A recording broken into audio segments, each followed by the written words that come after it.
Busy ಪೇರೆಂಟ್ಸ್ಗೆ ಮಕ್ಕಳು ಚೂರು ಹಠ ಮಾಡಿದ್ರೂ ಕೂಡ ಅದನ್ನು ಕಂಟ್ರೋಲ್ ಮಾಡೋದು ಮ್ಯಾನೇಜ್ ಮಾಡೋದು ದೊಡ್ಡ ಟಾಸ್ಕ್ ಆಗಿಬಿಟ್ಟಿದೆ.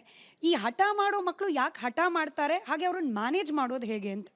ಸಿ, ಪೇರೆಂಟಿಂಗಲ್ಲಿ ನಾನು ಯಾವಾಗಲೂ ಒಂದು ಮಾತು ಹೇಳ್ತೀನಿ. ಓಕೆ, ಆ್ಯಸ್ ಎ ಪೇರೆಂಟ್ ನಮಗೆ ಏನು ಸ್ಕಿಲ್ ಇರಬೇಕು? ನಮಗೇನು ಸ್ಕಿಲ್ ಇರಬೇಕು? ಪೇರೆಂಟ್ಸ್ಗೆ ಸ್ವಲ್ಪ ಸ್ಕಿಲ್ ಇರಬೇಕು, ಇಂಪಾರ್ಟೆಂಟ್ ಸ್ಕಿಲ್. ಯಾವುದು? Number one skill to be the ability to deal with your own frustration. ಅಂದರೆ ಏನು? ಈಗ ನಾನು ಮುಂಚೆ ಬ್ಯಾಚುಲರ್ ಆಗಿದ್ದೆ, ಏನು ಟೆನ್ಷನ್ ಇಲ್ಲ, ಯಾವಾಗ ಊಟ ಮಾಡ್ತಿದ್ದೆ, ಯಾವಾಗ ನಿದ್ದೆ ಹೊಡ್ತಿದ್ದೆ, ಏನೋ ಮಾಡ್ತಿದ್ದೆ. ನಾವು ಐ ಗಾಟ್ ಮ್ಯಾರಿಡ್, ರೆಸ್ಪಾನ್ಸಿಬಿಲಿಟಿ ಬಂತು, ಆ ಲೈಫ್ ಸ್ಟೈಲ್ ಕಂಟಿನ್ಯೂ ಮಾಡೋಕ್ಕೆ ಆಗಲ್ಲ, ನಾನು ಸ್ವಲ್ಪ ಚೇಂಜ್ ಆಗಬೇಕು, ಬಿಕಾಸ್ ಇಟ್ಸ್ ಅಬೌಟ್ 2 people. ಈಗ ಮಗು ಬಂದಿದೆ. C, birth of the child is the biggest miracle on the planet.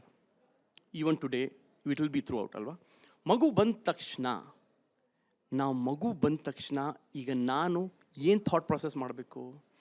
ನನಗೀಗ ಫ್ರಸ್ಟ್ರೇಷನ್ ಇರುತ್ತೆ, ವರ್ಕ್ ಸ್ಟ್ರೆಸ್ ಇರ್ತದೆ, ಮಗು ಕುಂಕು ಅಂತಿರುತ್ತೆ, ವೈಫ್ ಕಿರಿಕಿರಿ ಮಾಡ್ತಾ ಇರ್ತಾರೆ, ಕೆಲವು ಸಲ ಹಸ್ಬೆಂಡ್ ಕಿರಿಕಿರಿ ಮಾಡ್ತಾ ಇರ್ತಾರೆ, ಬರೀ ವೈಫ್ ಅಲ್ಲ ಹಸ್ಬೆಂಡ್ ಕಿರಿಕಿರಿ ಮಾಡ್ತಾ ಇರ್ತಾರೆ. ಸೊ ಫ್ರಸ್ಟ್ರೇಷನ್ ಬಿಲ್ಡ್ ಆಗ್ತಿರುತ್ತೆ, financial, emotional, social, economic, health, everything.